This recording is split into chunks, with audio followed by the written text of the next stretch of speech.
Now, that ongoing volatility will have an impact on the petrol price as well as the Reserve Bank's Monetary Policy Committee. And you can just take a look at that over there. Well, I suppose the technical gremlins are getting in the way. There we are. That's what it looks like. So we saw that it was doing rather well, rather stable, and then the US hit that airstrike, and then today we're seeing back in volatile territory as Iran strikes back. Now, joining me now to discuss further implications of this escalation in the Middle East on South Africa's already struggling economy is Martin Ackerman, who's the Chief Economist and Advisory Partner at Citadel. Martin, many thanks for your time this afternoon. Good afternoon.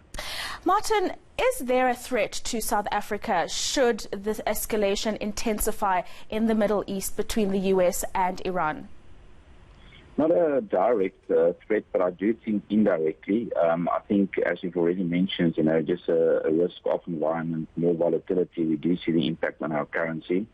We are one of the most traded emerging market currencies, so in such an environment, it doesn't really matter what cause that uncertainty, whether it's Iran or, if you think about largely the trade issues between the US and China, that will definitely impact our currency, which then have indirect implications for the local economy.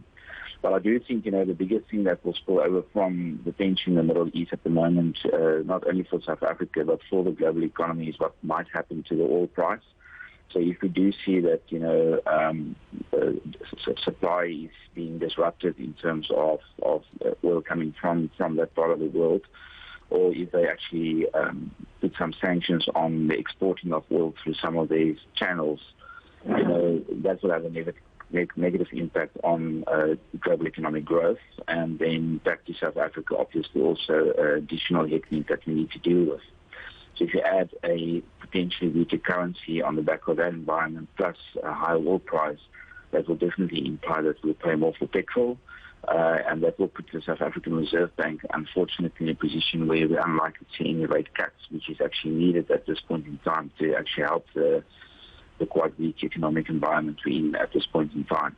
Yeah, and I'm glad that you bring up the South African Reserve Bank, because I wanted to pick your brain on what this all means for the inflation outlook for the year. And you've just mentioned that the direction that the SARB is likely to take is not going to be a favorable one. But are we going to be seeing a different inflation trajectory compared to what we saw in the last quarter? I think still, at where we are right now, the inflation environment in South Africa is, quite weak, and the simple reason for that is that in a weak economic growth environment, there's not a lot of demand. So if you exclude some of the administrative drivers like Eskom and education and those kind of things, there's no price pressure from consumers or business that's spending too much. So that's one of the reasons why we're seeing quite a low inflation, or inflation being below the middle of the target.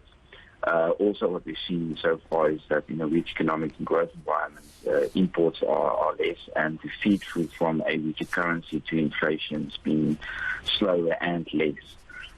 So all of those things are playing into the mix, but if you do get a bit of an oil shock, the currency is weakening on the back of a risk-off environment, the Reserve Bank will definitely take that into account to say, well, 9 to 12 months down the line, inflation might be not as soft as we want it to be, and on that basis they might keep rates unchanged in this current environment, where in fact we are hopefully looking for an environment where we can actually start to reduce rates further in line with other central banks around the world, trying to also support the local economy. Martin, what about, I was having a conversation with someone earlier in the week who said that perhaps the conflict could be an opportunity for South Africa, given that there'll be less trade between these countries that are involved here, and perhaps it's an opportunity for emerging markets to get in. Would you agree with that sentiment? Well, in terms of trading with the Middle East, specifically Iran, the US actually a couple of years ago started to say, well, if countries keep on trading with them, they will also find sanctions against them. And at that point in time, we actually switched our oil import from Iran to Nigeria. Again, there might be an indirect benefit that, we export a lot of commodities. So in an environment where global growth might weaken given a higher oil price, the negative there might be that we can also see an impact on some of the other commodities that we do export. But where there is a potential benefit is in this kind of risk-off environment, there's always a demand for precious metals, things something like gold, and they will still play an important role. So whether it's more exports in precious metals or some of our gold mining companies can benefit in that kind of scenario.